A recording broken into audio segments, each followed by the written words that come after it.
Today on Fox 10 News at 4, red, white, and boom, cue the fireworks. It's a holiday weekend. From traffic to safety and local shows, we are helping you celebrate this 4th of July. And then happening now, the 7-year-old daughter of a Miami firefighter becomes the latest victim of the condo collapse in Surfside. We've got the latest on the recovery efforts. And also for your holiday weekend, we're not only tracking rain chances, but tracking the tropics. Hurricane Elsa. We're going to take a look at that latest track and also the intensity. Committed to you. First with breaking news and breaking weather. Fox 10 News starts now. Well, hi there. Thank you for looking in. We made it to the weekend. TGIF, I'm Lenny Slagan. And I'm Shelby Myers. Thanks for watching Fox 10 News at 4.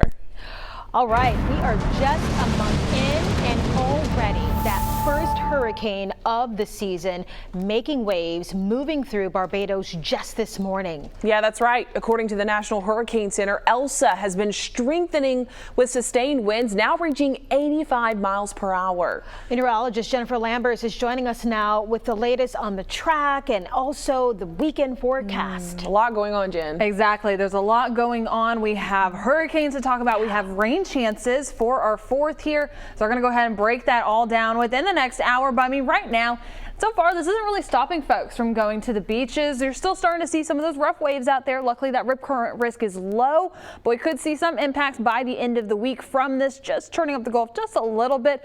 But really, we need to talk about those rain chances too. But let's go ahead and start off with the tropics because we have Hurricane Elsa becoming that hurricane earlier this morning. And well, also with this is it is strengthening too. Right now on our radar, looking pretty impressive out there, especially with considering where it is. It's starting to head towards some areas where it's going to meet some rough terrain, mountainous areas, but also it's still in warm water and a low shear environment currently. But those sustained winds, 85 miles per hour from that latest advisory, still moving quickly west at 30 miles per hour. Now the system, that track, going to take it through the Caribbean, continue as that Category 1 hurricane all starts to get closer towards the Dominican and Haiti, introduce some of that rough terrain with it, and then reemerge back out into the Gulf and up the western side of Florida. Now that cone's still pretty big at this time, especially since it's not till next week. We're looking at Wednesday by the time that it could make it further towards the peninsula. Sorry, Wednesday. But yeah, let's go ahead and talk about something else with Elsa, and that's some new records. This is now the earliest 5th named storm of ever. This is 2021, bringing in some new records. Who would have thought it? Because it's beating 2020. We did see Edward form July 6th of 2020. So what we're continuing to see with this too is that this is a first hurricane earlier than what we saw in 2020. Last year, we didn't see our first hurricane until July 11th, and that was Hurricane Hannah. But we're going to continue to keep you updated here on Fox 10 News, and we're going to talk more about those rain chances coming up soon. Ladies. All right, thanks, Jen. You know, a lot of people are headed to the beach for this 4th of July weekend, and this morning, it looked like they got a chance to enjoy some of the weather, at least for the day. Oh yeah, my sister was on a boat, only a few sprinkles, but rain or shine, it's going to be a busy holiday weekend along the coast. Fox 10 Stephen Moody is live in Gulf Shores this afternoon. Stephen, are you having a good time? What's it like down there right now? Oh yeah, the weather is holding up, but despite some clouds, we've also seen a few rain showers on and off here on the beach. And despite that, this beach is packed and it's only expected to get busier as the weekend continues. We've even seen large crowds and umbrellas for miles. Now, we spoke to several people visiting the area about their decision to come out, some visiting from Tennessee, Georgia, and even New York. We also asked about the difference this year compared to last year due to COVID. They all said the same thing. They're glad to finally get back to some type of normalcy. It's about time to get out and, for people to not be, so isolated and indoors. Everybody wants to get out and have fun in the sun. I think my uncle sent me some pictures of the beach last year and it was bare. He may be out here in a chair by himself. So to see all these people, it's amazing. It's amazing. Now, we spoke a little bit about the weather there, but there are two other things to keep in mind if you're headed to this area this weekend. The traffic and the parking. It wasn't easy to navigate through here with the large crowds. Coming up at 5, we'll have an update on the weather and what to expect when you arrive. Reporting live tonight here in Gulf Shores, Stephen Moody, Fox 10 News. And let's go ahead and check in on your traffic. Taking a live look out at the Bayway right now, seeing quite a few cars out there, especially just slowly moving for that I-10 eastbound. There is an accident on that side of the bay on the eastern shore. Can't quite see it in that shot because it's going to be past when you get to 98. But in case you're heading out, it's the holiday weekend. Go ahead and pack your patience. Let's go ahead and dive right in, see what we have going on. So we're going to head on down first towards Wallace Tunnel and Bankhead tunnels. Currently at this time, actually looking fantastic. Westbound seeing some of that congestion, but eastbound looking great all until you start to get further into the middle of the bay. So in case you're heading eastbound, you may want to take Wallace and then go ahead and exit onto the causeway. But we're starting to see heavy congestion in both areas along the Bayway. Causeway moving a little bit better at this time, but also keep in mind that they're diverting those trucks out of Wallace Tunnel through the other areas. So make sure that you are packing your patience heading towards this area. And then also on the eastern shore, seeing some heavy congestion going past Malbus and 181. Starts to look just a little bit better as you do approach closer towards Loxley. But those drive times, in case you are heading out eastbound on the Bayway, 16 minutes. Causeway, only 8 minutes at this time. And in case you're heading out westbound, well, this one is going to be a toss-up for whichever one you choose, Causeway or Bayway, both over 20 minutes at this time, but I'll keep you updated through the 4 o'clock hour. Lenny's. All right, Jen, and coming up at 5 with the roads packed for the holiday weekend, the Alabama Department of Transportation looking to clear up some of the congestion and help drivers avoid frustrations that can come with sitting in traffic. The plan to divert big rigs away from the Wallace Tunnel. We're going to let you know if that's having a benefit and if it's going to be a long-term solution. Again, we'll have that story for you coming up during your Most Local News at 5. While search and rescue efforts have resumed at the site of the partial condo building collapse in Surfside, the shift in debris is halting operations, leading to restrictions in the area where crews are able to work. If the building's the problem, we need to get rid of the problem. Plans are in the works to bring down what's left of the Champlain Tower South. This is a decision that we need to make extremely carefully. Mayor Danielle Levine-Cava says engineers will need to consider what impact taking the building down could have on search efforts, as well as considerations of how to best manage the demolition in order to safeguard the integrity of the existing debris field. The announcement was made after first responders were forced to stop searching for victims of the collapse for 15 hours after the site shifted. The fear was that the remaining structure would potentially collapse. What was determined that the building itself had not moved. However, debris in the pile below the building, as well as debris on the building of significant size, had displaced. Now, even with first responders back at the site, they can only search through 3 of the 9 grids mapped out due to an abundance of caution. Surfside Mayor Charles Burkett says he and the governor are already looking into contractors to take the building down. So that at the point where Mayor Cava made a decision, she would at least have some of the homework that had already been done, so we wouldn't lose any time. Investigators say the number of people missing falling from 145 to 128 after an audit revealed duplicate names and some missing residents turned up safe. Also, the death toll climbing by 2 to 20 total. In Mobile, police say more than 20 shots were fired at the house of State Senator Vivian Davis figures in Tolmanville. Investigators looking for the person or persons responsible in this. Fortunately, no one was inside the house when this all happened. Neighbors, though, could hear those shots, saying the gunfire woke them up early Wednesday. And I looked at all the windows I could to see was anybody walking around or driving out of here or whatever, but didn't see nothing, just heard the shots. Detectives asking anyone with information to come forward. So if you know anything, give them a call. Well, beginning Monday, Infirmary Health is updating its visitors policy. Mobile Infirmary, Thomas Hospital, and North Baldwin Infirmary will allow up to 4 visitors at a time for non-ICU patients and 2 at a time for those in the ICU. Also, the emergency rooms will now allow 1 visitor per patient and 2 of those that are minors. For a complete update on the policy and new visiting hours, visit infirmaryhealth.org.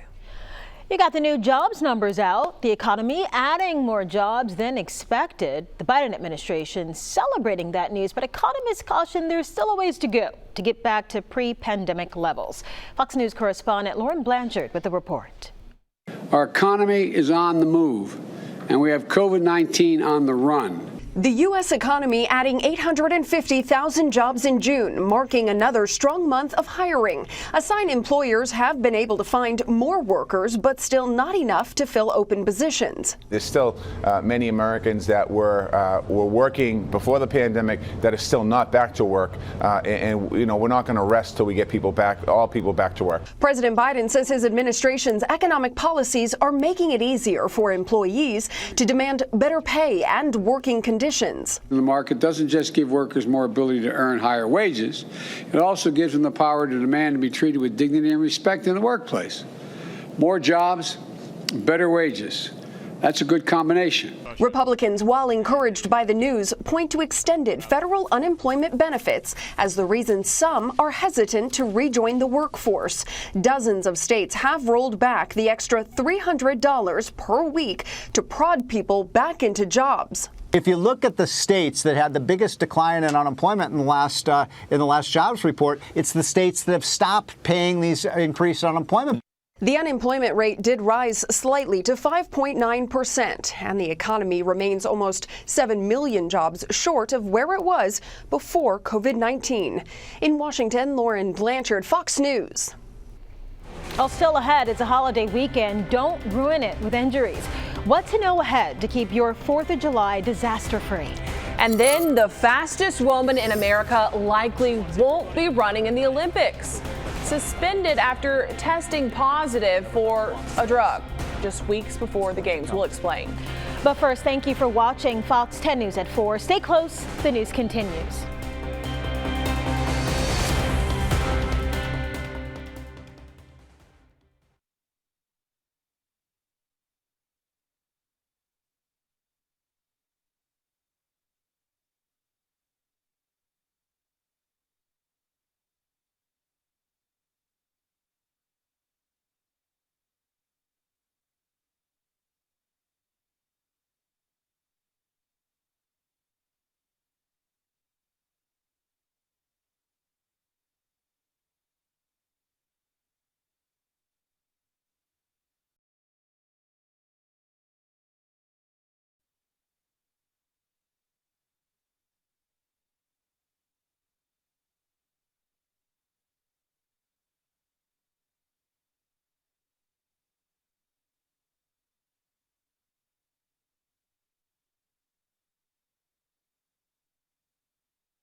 And going ahead and checking in on some of those rain showers that we're seeing. Check out downtown. Can't even hardly see through that camera view from all of the rain out there, but also what you can see through it, a gloomy look.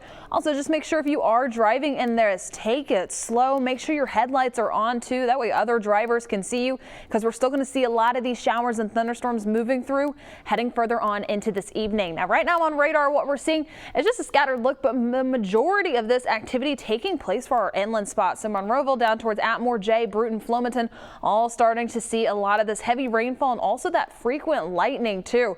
So zooming in close, you can start to see that red and that orange. That's where that heavier rain is going to be. Bruton also seeing a lot of that just near Repton, so crossing over 65. So driving through here soon, make sure you're using extreme caution. Just drive slowly, take it slow, pack your patience today, because not only are we seeing that traffic, we're mixing a lot of those rain showers and heavy rain into the equation too. Now on the eastern shore, just seeing some of those light showers closer towards downtown, getting some rumbles of thunder, and that's going to extend down towards Dauphin Island and also Gulf Shore. So just very scattered. This is going to continue on into the evening, even into the Panhandle too. So Defuniak Springs, also Fort Walton Beach, a lot of lightning strikes there. Crestview seeing a slight break in the action, but a lot of these are going to continue to drift from the north to the south. So we're going to start to see that offshore motion with a lot of these. Now, the past 24 hours, we've seen quite a bit of rain in a lot of places. That blue starting to show where you're seeing close to that 2 to 3 inch range. And then the inland spots, you start to see a little bit of that purple. Well, that's just in the past, not 24 hours, 3 hours. Uriah picking up almost 6 inches of rainfall just within the past 3 hours. And they're still seeing a lot of that rain move through Monroeville down towards Bruton. So just something to keep in mind. Some possible flooding is something to keep in mind for this area and to keep a close eye on. And that's also what prompted this flash flood warning right now for including Clark and Monroe counties. That is in effect until 7 p.m. So still seeing more of that rain stacked on top of that almost 6 inches that they've already seen. So keep that in mind. Drive very carefully in this area and just be cautious of any roadway flooding that we could see. Let's go ahead and time out these rain shower chances though. We're starting off a holiday weekend. So many plans today, so many plans tomorrow, and heading further on into your evening, we're going to start to see a lot of those showers and thunderstorms shift towards the south. So southern Mobile and Baldwin counties still going to be seeing a lot of this heavy rain and that frequent lightning. But even heading further on into tonight, around 10 p.m., starting to see that thunder activity just diminish, but still some scattered rain showers possible. Waking up tomorrow morning, though, mostly cloudy skies, but then that summer-like pattern returning, starting to see more of those pop-up showers and thunderstorms, mainly coming to play, mainly into the afternoon hours. So they're going to be scattered at this point heading into your evening. Rain coverage a lot less for your Saturday than it was for today. Now your day planner tomorrow, we're going to be starting off on the mild side. Those temperatures in mid-70s, making our way into the mid to upper 80s for our daytime highs. Still looking at the potential for some of those scattered to isolated thunderstorms. But again, those chances a lot less than what they were for today. Now let's go ahead and take a look at your full 7-day outlook. For your 4th of July, we're still going to be seeing those temperatures in the upper 80s, rain shower chances at 50%. And then for the week ahead, we're still looking at those scattered thunderstorms in the afternoon with a summer-like pattern continuing. But we're going to talk more about your 4th of July and the tropics coming up in the second half hour. Lenny's. All right, thanks, Jen. And just in time for summer, another option to beat the heat. Prichard celebrating its new splash pad at High Point Park with a grand opening today, and our Gianni Navarro was there. After a very long stretch of parks being closed because of the pandemic, the city of Prichard has officially opened their splash pad at High Point Park. This is the community's first opportunity to experience the splash pad, and as you can see, they're having a ton of fun. Let's go take a closer look. So many kids here today enjoying the water. You can hear the screams of enjoyment and excitement. Now, this attraction will be open to everyone in the community, residents and visitors. Anyone is welcome to enjoy this new splash pad. This is what the community loves to see. Lots of smiles, getting people out all together here to enjoy this new awesome splash pad. Gianni Navarro, Fox 10 News.